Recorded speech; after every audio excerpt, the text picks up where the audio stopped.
Hello, we're here at the studio in the Climate Hub at COP26 in Glasgow. And this is Ahead of the Curve. This is a podcast, a collaboration between the Conduit Club and SYSTEMIQ.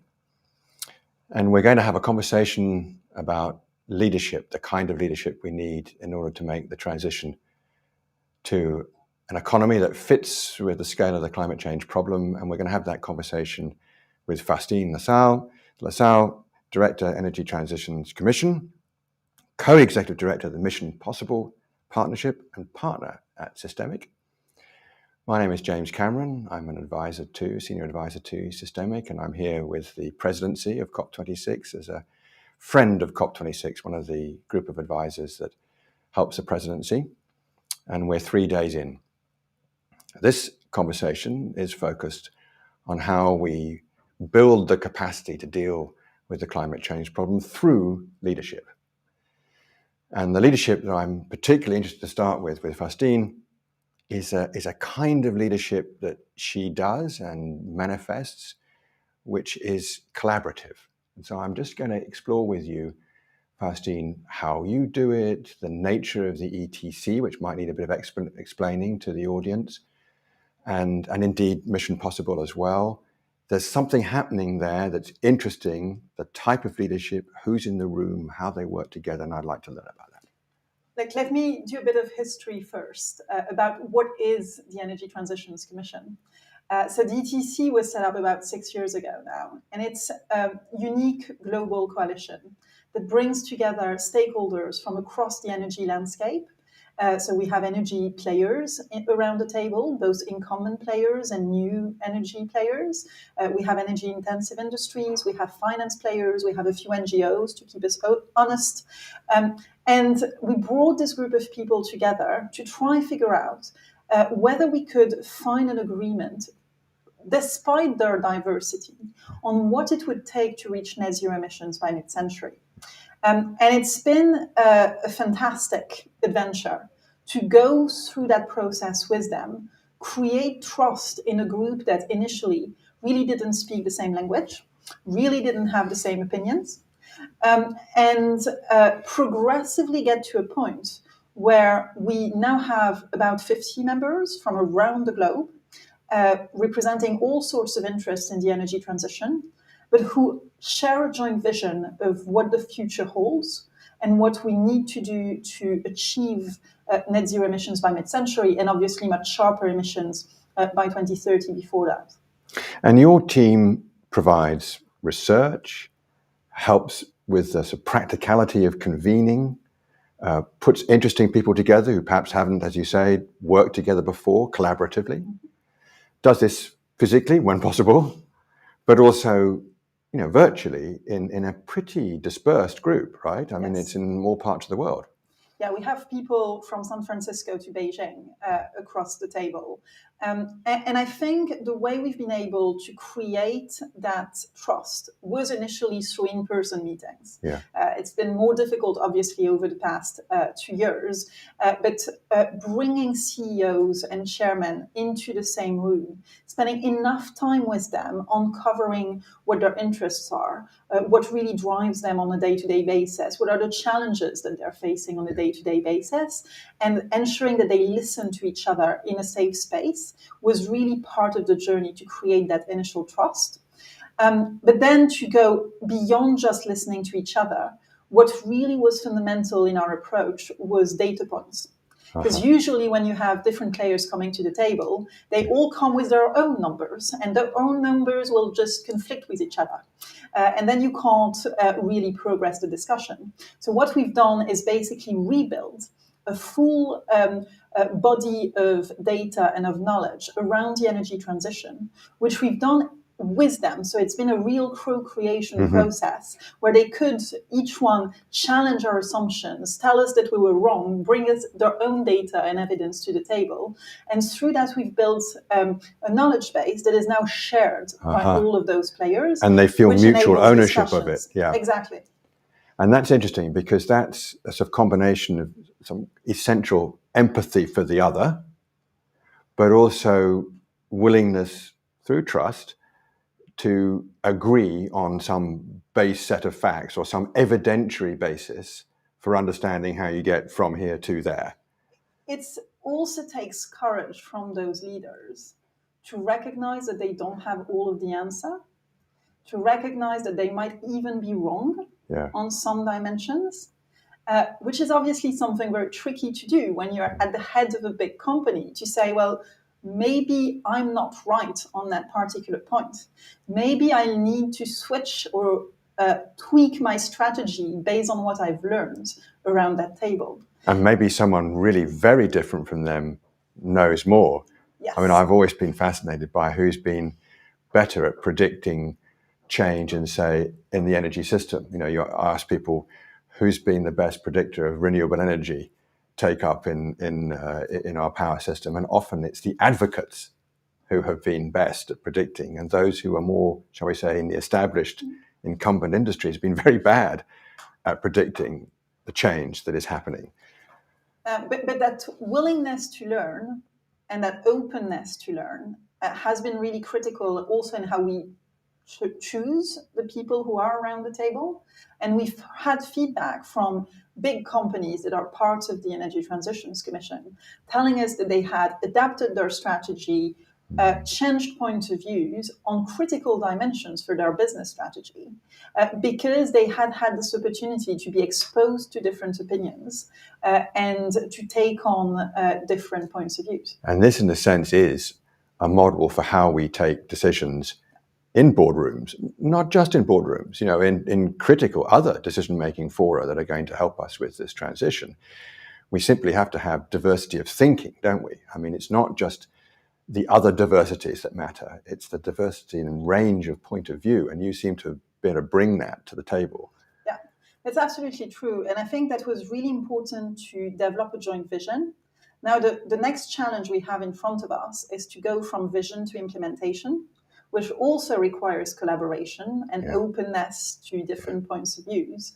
But it becomes trickier and trickier as you go into the nitty-gritty of what needs to happen in the next 5 to 10 years, because it starts hitting the bottom line. So it also entails a whole new level of trust, probably in smaller groups of stakeholders that have an interest to work together on particular projects to get projects off the ground. And how do you get this balance right between all the competitive urges, particularly of the corporations, and the learning that has gone into years and years of practice to be quite possessively competitive, as opposed to a more collaborative approach, which might increase learning, could create larger marketplaces because you might need someone else to go with you. How does that tension play out when you get down to both the cost and the opportunity that emerges from the transition? I think there are different potential setups, right? We've seen, I particularly work in the context of the Mission Possible partnership. Yes, we should get onto that a bit too. Heavy industry and heavy duty mobility. So those sectors that are trickiest to decarbonize. And in those sectors, I think we've seen at least 3 forms of approaches to that question of competition versus collaboration. We have a few industry players. Let me take one example that is at COP currently and is very bold in his statements, Andrew Forrest. Andrew Forrest has taken a tremendous leadership role in this space, really setting very, very bold ambitions for hydrogen, for steel, for shipping. And that level of ambition is disturbing people around him because he's really going alone. And he's come out of an incumbency where he was hugely successful and a big name in the part of the world that I know very well. Exactly. But he can be perceived as a threat by many others in this space because he's so bold in his commitments. But at the same time, it forces everyone else to react and think through what they're doing to be as bold and as quick as he is in this space. Now, with a very different approach, you have another big name actually in the green steel space, which is Hybrid Project in Sweden. And Hybrid is definitely an example of collaboration on the ground, not between competitors, but between stakeholders in the same value chain that had an interest to get a project off the ground. So it's a collaboration between a mining company, a steel manufacturing company, and a power producer, because you needed all of those ingredients to make things happen. And actually, more and more, they're partnering up with buyers of steel who commit to take on and buy at a green premium the green steel that they're producing. And it's that collaboration across the value chain that makes things happen. So that's very interesting too. And the last example I would take is one that I heard last week at the Global Maritime Forum Summit in London. What I've seen is a number of players in the maritime value chain, port authorities, cargo owners, shippers, ship manufacturers, fuel producers, coming together to figure out how do we get green shipping off the ground? How do we create first green corridors between different ports, ensuring that the whole green corridor is decarbonized? And I've heard several players saying, we're currently working on a very tangible project. We're developing IP, not only on the technology dimension of getting green shipping working, but also on how we collaborate together across the value chain to make the project work. And we're ready, as C-suite executives that participate in that effort, to make all of the data points, all of the intricacies of how we make it work, public. Because we want to emulate others around the world to do the same. It's the right thing to do, even if it enables competitors to actually replicate what we're doing. And that's a really courageous form of leadership from my perspective, because it goes beyond just collaboration on something that will be of your interest. It's collaboration and openness, encouraging others to also take on the battle. Which in turn should lead to a system change as opposed to an individually sort of possessed change within a company. And that's a really, really interesting example. Very hard to abate sector, long-lived assets, very difficult to retire vessels when you've expected another couple of decades of use, and a major expense in retrofitting or changing the way the power station that's been carried by the vessel is fueled or the drivetrain has changed, et cetera, et cetera. These are significant investments. And so one expects there to be inertia and delay. And we've seen it in shipping and in aviation in a different way.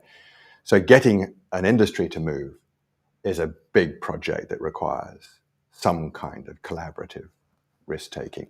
The other thing I'm interested in, particularly with Mission Possible and the partnership that's in Mission Possible, is that to have the degree of innovation that we need to be able to encourage, yes, entrepreneurship at a small scale, but to get it to scale requires quite rapid partnership with much bigger entities. Tell me a bit more about that, because that's something that's built into the partnership. I think there are really good examples, for instance, in the aviation space, of startups partnering up with big companies to get sustainable aviation fuels to scale up, for instance. And that is a win-win, because some of those big incumbents can really benefit from the technological advance that startups have developed. And then those startups can really benefit from the commercial advance and from the network and reach that the bigger players have. So we've seen that collaboration happen in a very productive way. What matters, I think, quite a lot to then go from innovation to scale is also the support of government, at least in the short term, because a number of those projects and products are still costlier than the alternative. And so we need that collaboration within the private sector between small players and big players, but we also need some intervention from governments to help smooth that process and help get things off the ground. And sometimes that is a question of public money, because there might be an innovation fund or there's some source of public money designed expressly to move that kind of idea forward. And sometimes it might be a change in policy or law, which reshapes the marketplace and creates an opportunity for that innovator to slip into that place. And sometimes it might be clearing a space because the incumbents are generally protected by a regulatory framework, or they've had the benefit of it for longer. And in energy, it's particularly hard for newcomers to get in because the regulatory structure usually is designed around something that has gone before and not something brand new.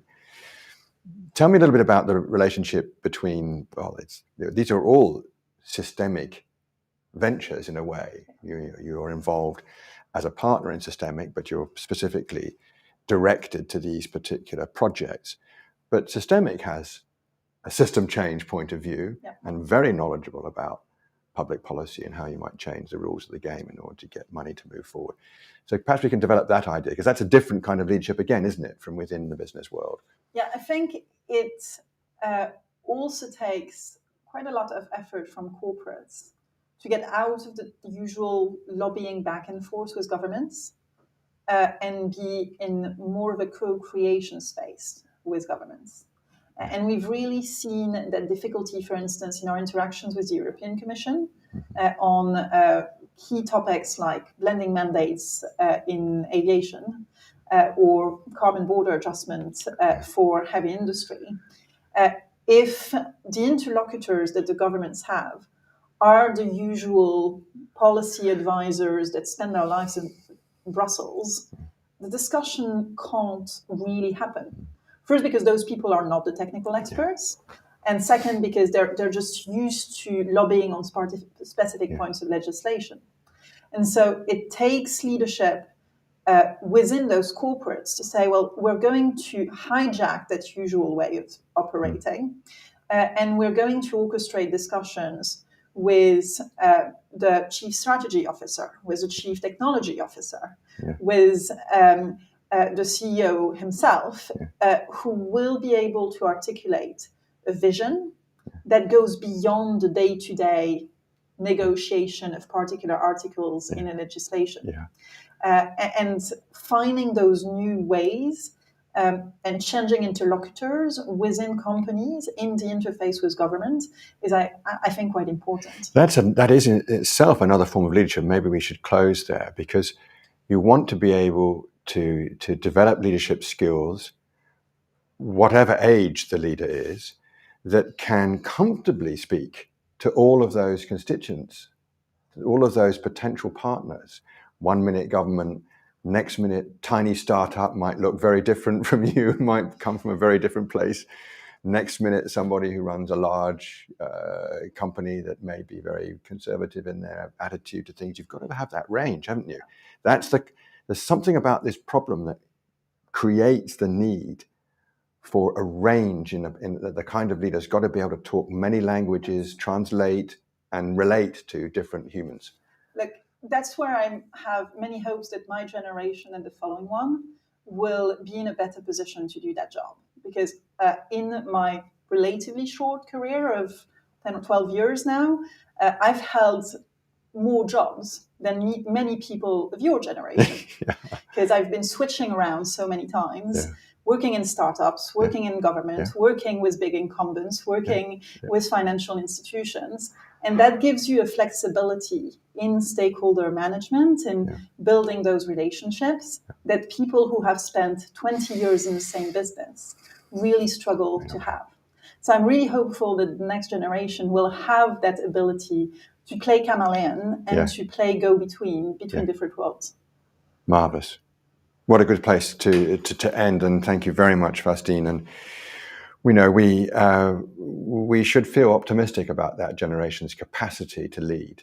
And we should be open to the prospect that they will be the leaders. And some of the folks who hold those positions now should be a little bit more humble about where things are going. Marvelous. Thank you very much. Well, I'm now going to switch to something of a report on how things have been going here in Glasgow in these initial days.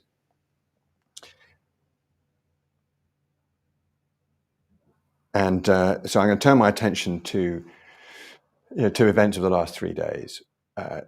In sum, from my point of view, having spent a lot of time in the preparation for this event, perhaps not entirely objective as a friend of COP26, but I hope after many, many years of doing these events that I can be reasonably objective and say that it's been a pretty good start.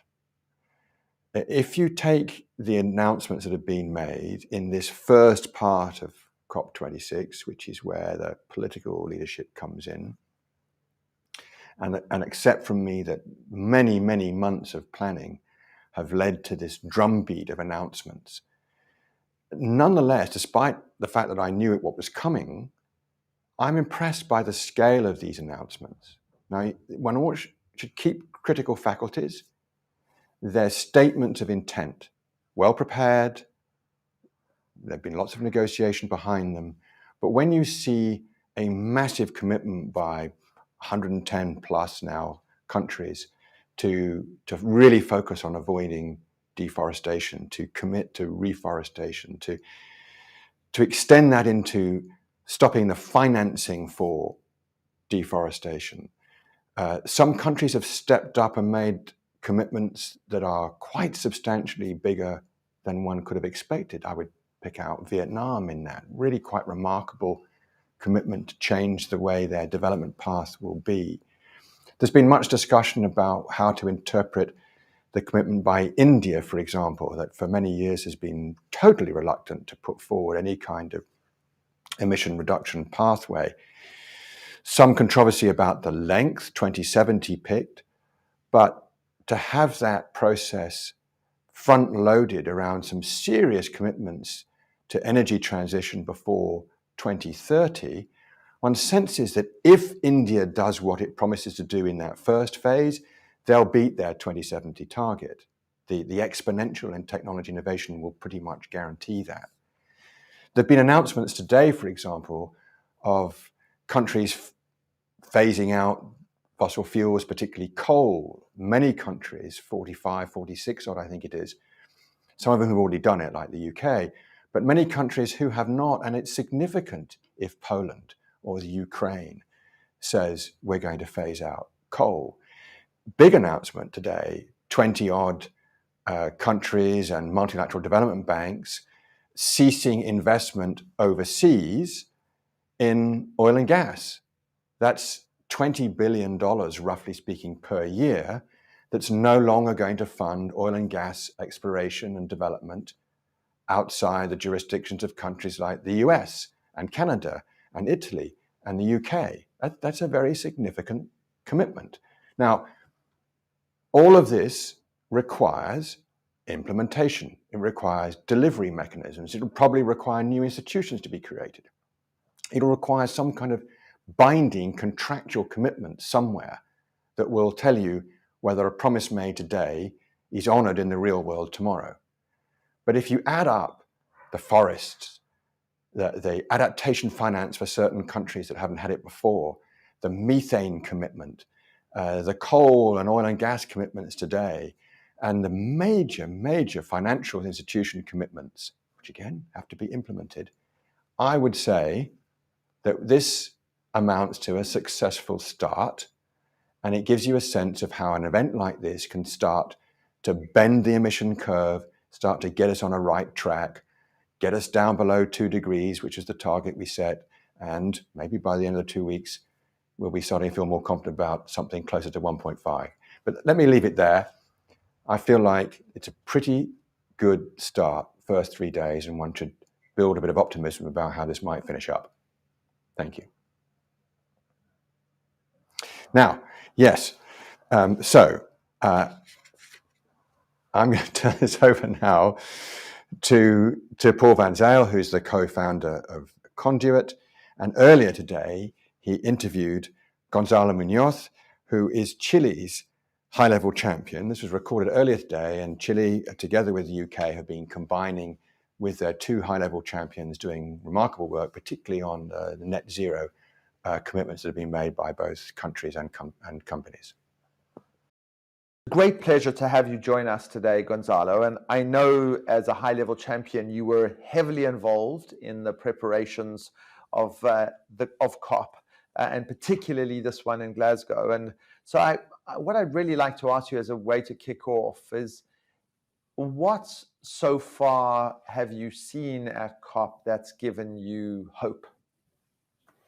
Well, thank you, Paul, and thank you to SYSTEMIQ and the Conduit for setting this conversation. I think it's fantastic. Even in these weeks, to have a moment to reflect is a gift for myself. I think that the first thing that was really important and was struggling me a lot, let's say in the last 2-3 months, that was the need of restoring the trust on the system. And in order to restore the trust in the system, there was an elephant in the room, not that elephant at the end, meaning the COVID crisis. It was really hard to enter a process like the one related to COP that is all based on trust without having a vaccination plan for the most vulnerable people in the world. So the G20 announcement of having at least 70% of the population of the world with a plan on how those people are going to get vaccinated was really important to set a base on, again, starting to restore a trust on the process that has been so much attacked in the last, let's say, 4 to 5 years, right? Then the other element was this missing permanent promise on the $100 billion per year that needs to be deployed in the global south or in the most vulnerable countries. So having now also a plan that might be capable of being deployed in 2022 or 2023. It's not perfect, but at least it releases a lot of tension and again allows us to start like trusting on what is being discussed here. So what have we seen in the first days? For example, we saw a really great commitment from India. Probably most of us will position ourselves on the net zero target for 2070. Believe me, that was not the most important thing. It's the trajectory that they are developing to 2030. And this is not only importance of the technical aspect of that trajectory, it's because it's positioning the focus on this critical decade. And then when it comes to other announcements like the $100 trillion of G funds yesterday, linked to how much of the world is moving from agriculture, deforestation driven, agriculture commodity driven deforestation, and now having so many countries and also private sector being banks and financial institutions, as well as food producers all around the world saying we're moving away from that. Those are elements that are building blocks. We're seeing today announcements on green hydrogen and renewable energy that are totally linked to what we heard yesterday around finance, and that will give us a beautiful segue towards next week, where we'll be hearing about transport. It's a systemic change that is happening because even though we're not at the pace and scale that we require, I think that we might have learned quite substantive things from the COVID pandemic or from everything that had happened around the world since we launched the Sustainable Development Goals in 2015 and had the Paris Agreement in that same year. So everything that's been achieved so far, and we still own, not quite halfway, and we've still got lots of hard work ahead of us. That doesn't happen because everybody arrives in Glasgow and decides to do something. There's months and years of hard work and coalition building, and the role of a high-level champion is to be the conductor, both ahead on stage and also behind the scenes off stage, to try and make that happen. And I'd like you to reflect a little bit about how that actually works and what you and your colleagues have been doing, because I think it gives people a clue as to what will be needed in the run-up to the next COP, and it helps people think about a theory of change, of where change comes from. So tell us a little bit about your role and the work that happened in the run-up to COP. Well, Paul, I'll try to simplify elements that are really complex, and of course, I'll try to refer to them in a very simplistic terms. So if there's an expert listening to this, please don't get confused, right? I know that we're talking to a broader audience and not just to the experts that have been related to this agenda for so far. First, you have to recognize that, you have, and mostly when it comes to Nigel Topping, the UK high-level champion, and myself, we've had the privilege and the luck of having been named in this role, but we recognize that we're all the time building on giant shoulders. So you have, even I don't need to go that far. My mother, she went as an observer to the Earth Summit back in 1992, where in Latin America there were really few people trying to build a civil society coming out from dictatorships. And of course, I cannot just imagine that it's me doing fantastic things. I'm building on people that have been delivering this agenda and working in a much harder situations for decades. The other element is that we are following science, and the scientists of the world are showing us the level of the situation, of the drama and the complexity of the situation, and what are the possible trajectories. So you have to be humble in both ways to understand that you're not alone here. Also, that you're trying to implement what the scientists of the world, the experts of the world are telling you, are telling what needs to happen. Then there are so many complexities in the process. It's a political process. Putting together, imagine that any of you being like anyone from the civil society or a citizen wants to knock the door of the room where the governments of the world are trying to solve the COVID pandemic crisis. Just to reflect to something that might be even closer to all of us. They will say like, guys, wait a minute, we're trying to solve this. Afterwards, we will connect to let's say, the real world, right? So what had happened is that for decades, I mean, for at least 2 decades, the governments of the world like negotiate until they reach this amazing agreement. I have it just beside me, the Paris Agreement. So this text is a result of 21 of this conference happening year after year after the Earth Summit. When they reach that agreement, in that same agreement, in the paragraph 121, they say, when it comes to implement this agreement, we need the whole of the society approach. We need to implement this in cities, in subnational regions. We need this to happen with the capacity of innovation and implementation coming from the business sectors. We, of course, need the financial institutions. We need the academia. We need the civil society at large. So they start naming these high-level champions since then. There have been 6 in the row, I mean, 2015 Paris, 2016 Morocco, 2017 Fiji, 2018 Poland, 2019 Chile, and it was supposed to be 2020 UK, but then the COP26 was delayed until today. So Nigel and we have been working together because the champions work 2 by 2. Instead of 1 year together, we've been working 2 years together. What am I referring to here? It's a team sport. It's not yourself going there and trying to run and rule the world. It's like so many brilliant people doing amazing jobs, and you are helping to serve the nations, the member states, on providing them the certainty that the civil society and the businesses and the subnational government, mayors and governors from all around the world are now ready, and not only ready, they are already mobilizing the action that requires the crisis to be solved. When that happens, so imagine that we are a smart species. We would say, okay, we have the rule. It's the Paris Agreement, right? This is the law.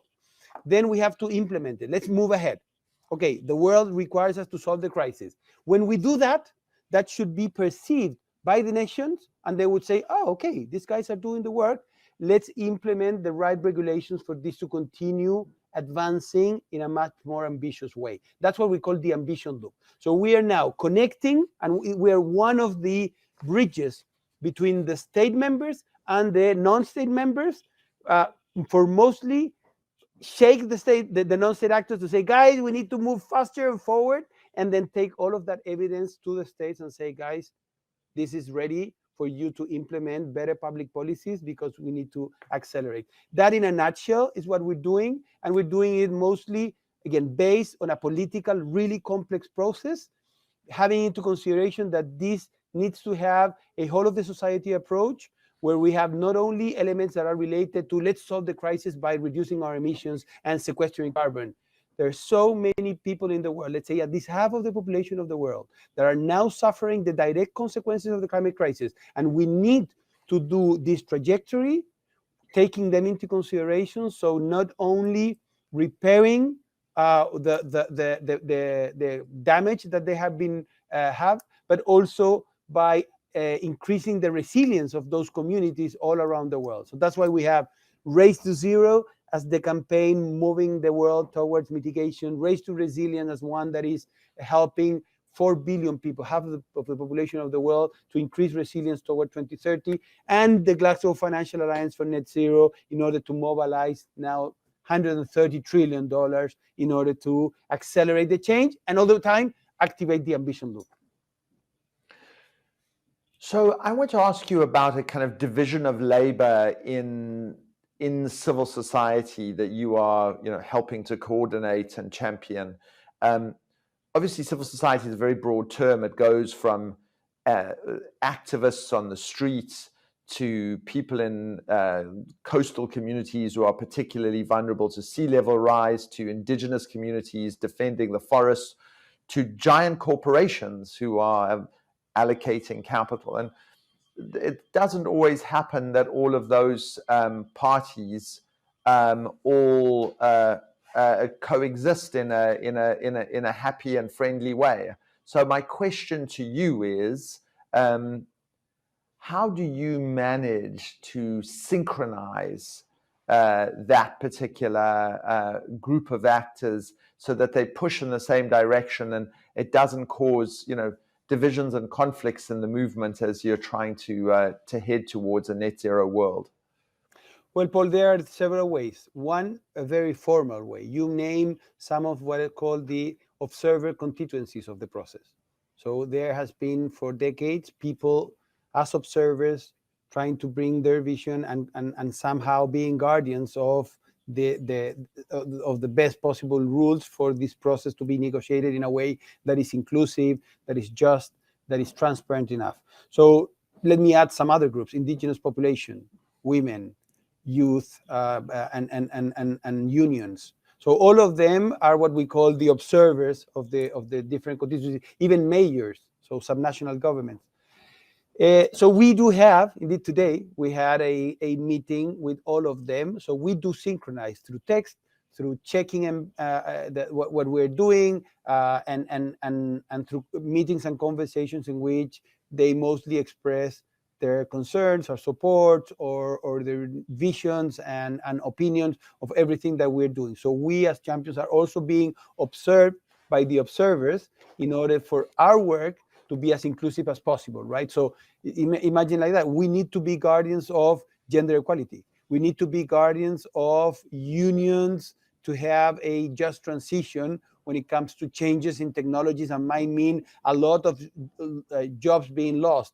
We need to be guardians of the elements of justice to the indigenous population, and so on and so forth. So we have one very formal way that is operating permanently, and they can reach us anytime to raise concerns or to give us an opinion, or we also ask to them for help so we can do our work in a better way. Then when it comes to, as we say, like the real world, when you go out there, that differs quite much when it comes to regions as well. Even in each of those constituencies, you'll find people that are representative of those constituencies saying, guys, for me, it's all about, in this right moment, solving COVID. So we were having a conversation with certain subnational governments that would say, for me still, the most important thing is to solve COVID. So sorry to tell you, but in this particular moment, climate is a second relevant, important, and very close, important topic, but still the second. For some people, it's about, okay, great if I can have green jobs, but what I need is jobs. And some people will say it's all about a conservation and restoration of the ecosystem. So you have to take all of that into consideration, and really part of the challenges that we have been facing, in my case for the 3 years I've been in the role, is in relationship to how much of this conversation is very northern focused. So if you check like the people in the room, the organizations that are being represented, so we did that. We did a survey of all of the constituencies. 80% of them had headquarters in the global north, most of them in the United States or the UK and Europe. And that was it. There was no major representation of, I would say, 60% of the global population. So that means that we need to land this conversation properly in the global south, but also do it the other way, like obtain all of the richness and all the capacity and all the learnings and the culture and the experience that is happening in the ground in the global south to enrich in the conversation, because if not, we will continue failing as it has happened in the past on thinking that we will solve this by implementing windmills and electric vehicles in the UK and Japan, and changing the logic of certain financial institutions in the global north, and the rest will have to wait if they reach 20-30 years to be to have the possibility of implementing this solution. No way, that will fail. And also because if we don't have that connection well set, we will fail very dramatically on the other aspect of the equation, the resilience and adaptation part. Those people that sometimes are not the ones that are reflected in the conversation and participating are the ones that, one, are the less responsible of creating the crisis, and second, the ones that are mostly and hardly hit by the crisis. So we need those people to be in our front line of the implementation of the solutions, and we need to show to the whole world that it's not just about implementing the technology, it's about also changing our logic on a social way and incorporating people and nature absolutely in the center. That's something that is surprising for many people. When it comes to the traditional approach to this logic and crisis, nature and finance were not necessarily in the center. They were like missing links. In this COP, we started with nature yesterday, 2 days ago, and then yesterday we did finance. I mean, there has been a lot of momentum on positioning those two blocks, finance and nature, in the center, as we understand that it's not only about technology. Then the fourth pillar must be resilience for the most vulnerable people in the world. You have been a champion for B Corps. I believe you've been associated with or founded one of the very first B Corps outside of the United States. And obviously, this is a very important effort to try and, in a uniform, stringent way, align profit and purpose in businesses.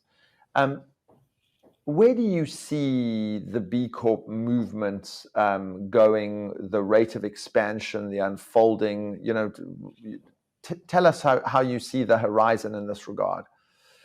So brilliant, Paul. First, I had my first 10 years of work as most of the time as CEO of traditional companies working in different countries, mostly in the food sector. And I have to recognize that those companies were really successful financially, but then when it came to implemented social and environmental topics, I was failing dramatically and trying to bring those topics to the board, and they were answering to me why are you bringing those topics? I mean, you're confused. Do you need a day off, maybe a week off?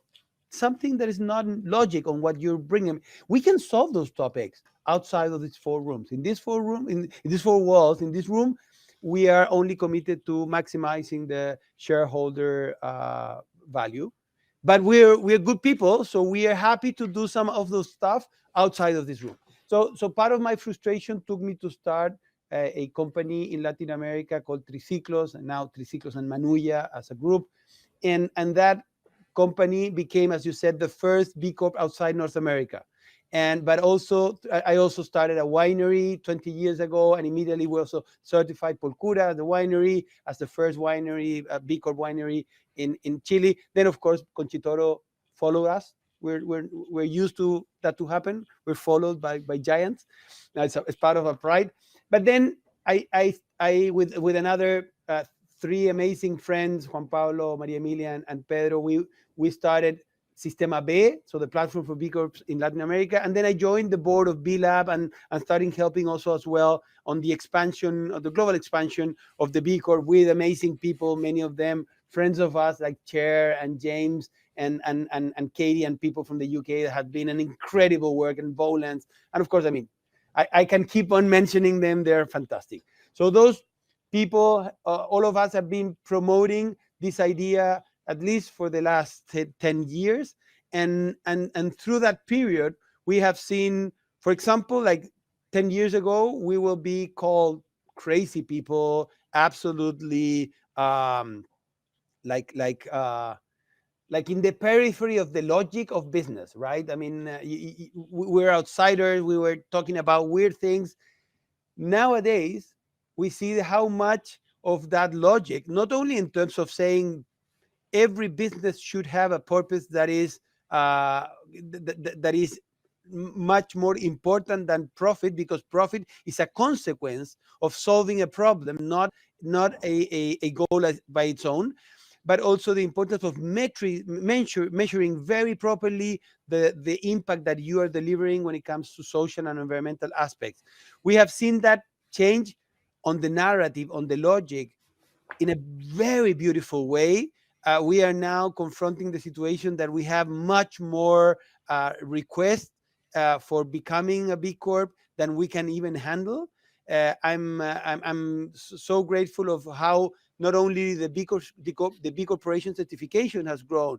We have nowadays about 4,500 B Corps around the world, but there are more than 120,000 companies using the B Impact Assessment to learn how to measure what matters, to learn how to manage their impact, to learn how to disclose and communicate that impact in a way that is credible, but also that is helping them as a learning journey to improve what is not working properly. All of that trajectory, that journey has been fantastic, and brought us also in 2019, when I was invited to take this position. We had a beautiful meeting with Charmian and the team running and Kim Capone as people running the Climate Collective initiative at the B Corp. And we said, guys, we feel ourselves as those that are leading the transformation of the business sector towards one that can promote business as a force for good.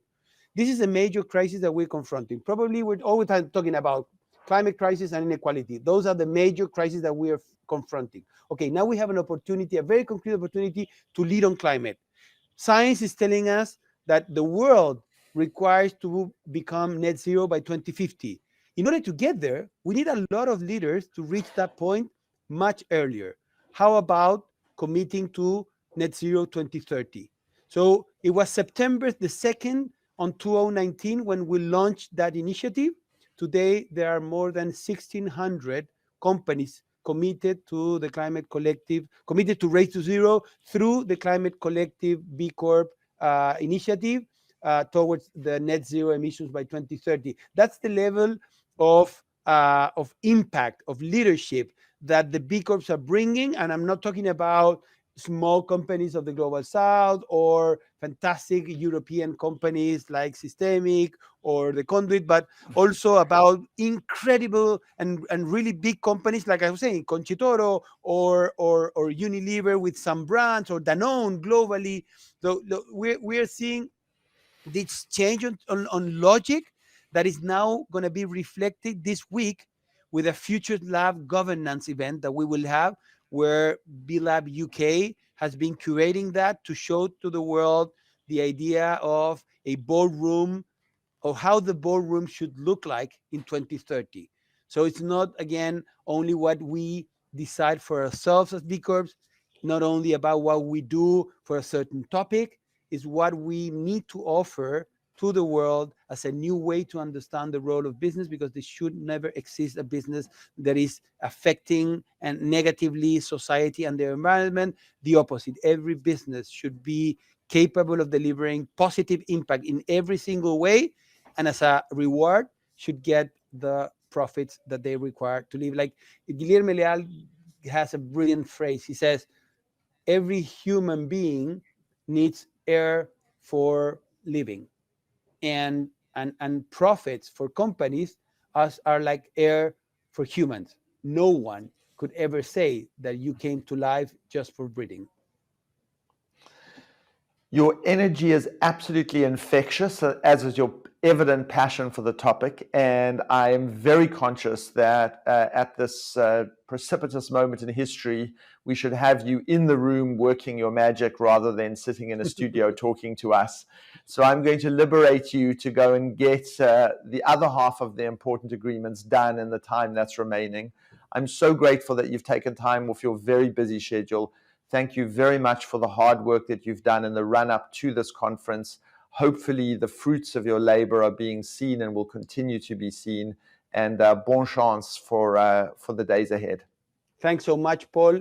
Everything that we achieve is a collective effort, and I would say a consequence of the radical collaboration that probably you, me, SYSTEMIQ, the Conduct family, Triciclos, the B Corp community, we all embrace, and let's make that become the normal, the rule, and really look forward to see you back in London once I'm there. We look forward to you. Ciao, ciao. Bye-bye. Ciao. See you.